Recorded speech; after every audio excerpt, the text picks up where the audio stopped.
World Food Day 2023 comes during a global food crisis, with the world moving backwards on ending hunger and malnutrition. Some 780 million people around the world are going hungry. Almost 50 million children are at risk of death from severe wasting. Yet, funding for this year's global humanitarian appeal stands at just 32%.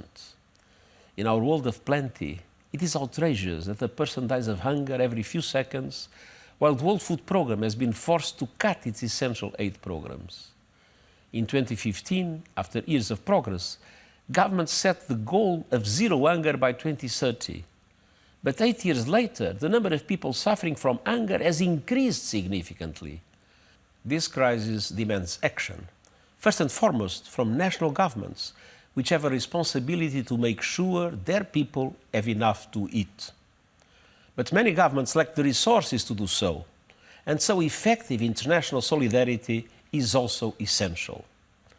The long-term causes of the global food crisis include conflicts, climate extremes, inequality, and economic instability. The UN system is addressing these root causes through our support for sustainable, equitable food systems that put people over profits. That means massively scaling up investments in resilient agriculture and aligning them with climate action. It means leveraging science and technology to improve the efficiency and reach of food systems. This year's theme for World Food Day focuses on water, a necessity for nutritious and healthy food.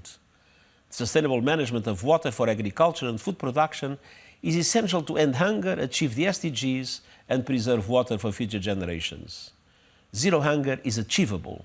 This World Food Day, I call on governments, the private sector, civil society and academia to work together to prioritize feeding the hungry, to bring ending this crisis to the top of the global agenda, and to invest in long-term solutions that provide everyone with enough to eat.